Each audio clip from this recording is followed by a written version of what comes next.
Welcome to Simply Real. Thank you for joining today's podcast. Please don't forget to hit that subscribe button so you can stay updated for all my future podcasts. Also, don't forget to follow me on Simply Healthy and Organic on Instagram as well as Facebook.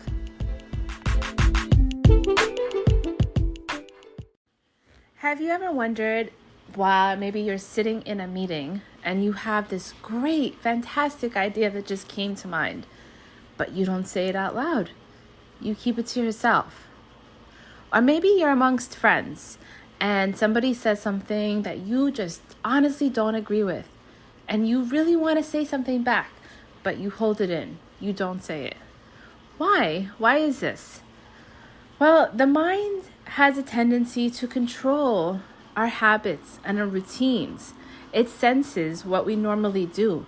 The mind also begins to sense if we feel anxious, fearful, sad, or just not right about something, and ultimately it makes the decision for us, and it chooses the easy path, which is to not say anything, not talk about that idea, not go against our friends in this big circle.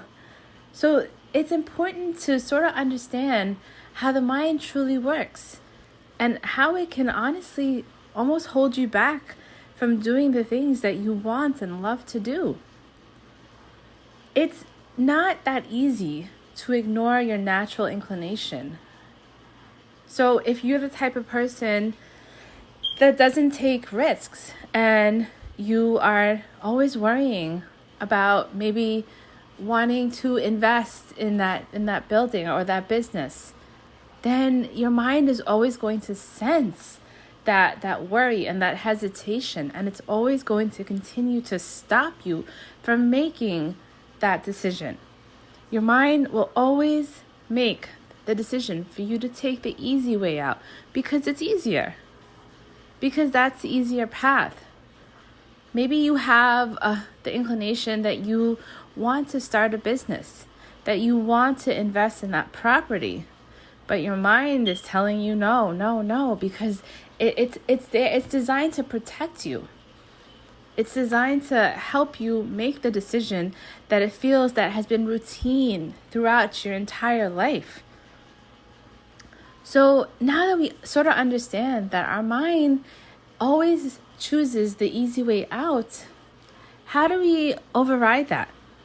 How do we decide to start taking control of our mind to choose the other path?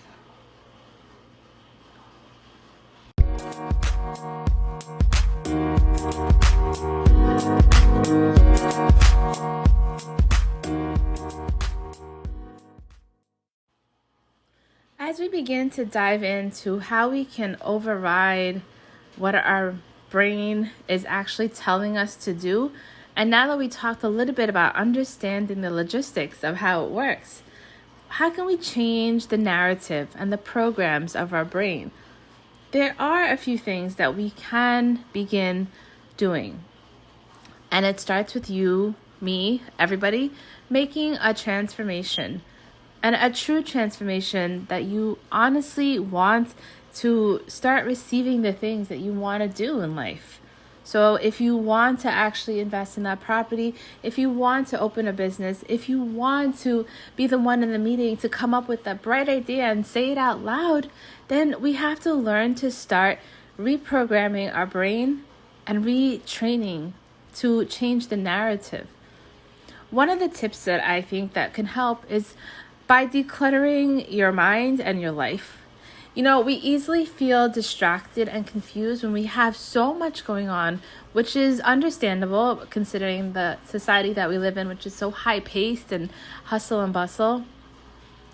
But it's important that we try to break some of those habits by decluttering our mind and our lives.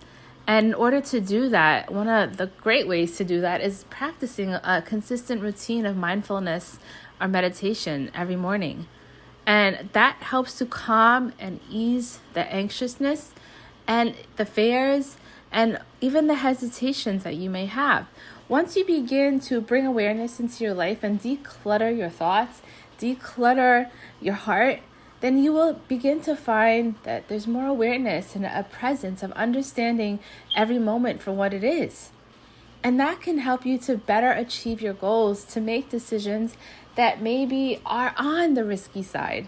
Because now you're more aware and more present of the emotions that are attached to those decisions. So now you're sort of changing the way that your brain is going to respond to it.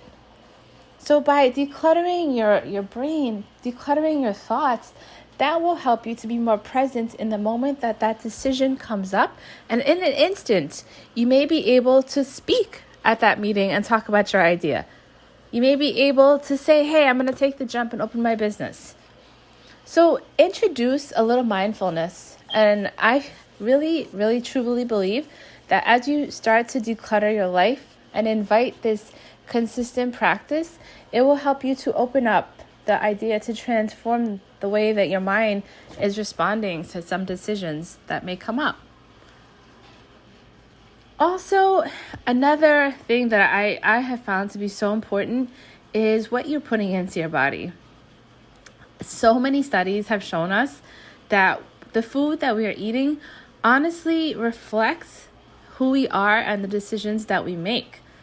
If you are filling your body with fat, sugar, salt, then the chemicals released into your brain can ultimately change the narrative of how you will act throughout the day, and ultimately react of how your life will become as well. So you can honestly almost trick your brain by putting more natural organic foods into your system, staying away of the unprocessed foods, staying away from the sugars. Once you begin feeding your body with healthy, nutritious, nourishing food, we always say there's a big, big connection between the foods that are put into your body and how your mind reacts. When you put good food in, you will get good results from yourself and from the world around you. So start by picking up a good, healthy habit with your diet. Eliminate foods that are not doing anything for you and that may be holding you back from making good decisions. Also, the third tip that I want to talk a little bit about is procrastination. So most of us say, oh, we'll do it later. I do it too. I'm definitely guilty of it. We'll do it tomorrow. How do we break that habit of procrastination? We definitely have to develop more consistent routines and habits. And again, that's about transforming your want and need to make a change. If you truly want to make a change, then you can. So if you want to start an exercise routine, don't wait till January 1st. Do it now. Make it a ritual. Make it a habit. Make it a routine. Start changing the narrative of how you're speaking about things and how you are actually going to achieve those goals. Don't invite procrastination into your life. Start by eliminating that and doing it in the now, in the present moment.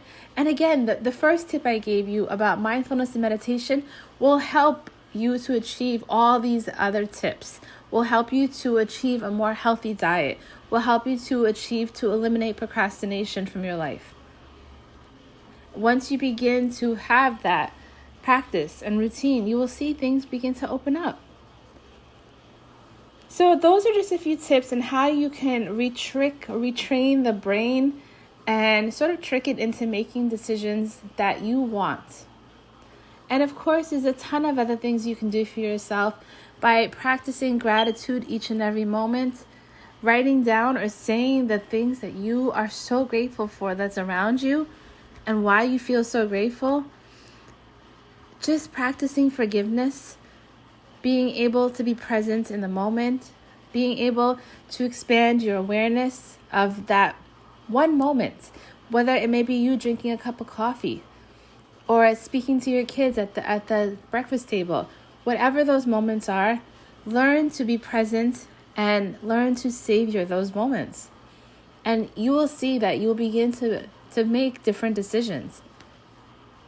You will begin to trick your mind into the unconscious thoughts. Your mental programming is within you, but you can reverse the narrative. You can change that. So it's kind of like you're exercising to change your brain. As you exercise to lose weight or build muscle, you want to build your mind muscle the same exact way. So all these things are about exercising your brain and being able to build that mindset muscle, of course, that we always talk about. So as you begin to think about the narrative of your brain and how it can always lead you down the easy path, think about ways that you yourself can choose a different path, the path that you truly want to be on. How can you make the transformation for yourself? And for everyone, that may look different. Align your daily actions with your goals and work towards that. Prioritize your life. Better organize exactly what it is that you want to get out of your day, your month, and your year. And you will see that you will begin to transform the mind in spectacular ways. Thank you so much for listening to this morning's podcast. Don't forget to follow me on YouTube at Simply Real. Please subscribe to my YouTube channel. Of course, don't forget to hit that subscribe button here so you can stay updated for all my future podcasts. And definitely keep on the lookout for my new book. It is Mommy's Losing Her Superhero Powers, available on Amazon right now, as well as my other 3 children's books. Again, thank you all for listening. I'm your host, Jennifer Maharaj. Have a beautiful, blessed day, everyone.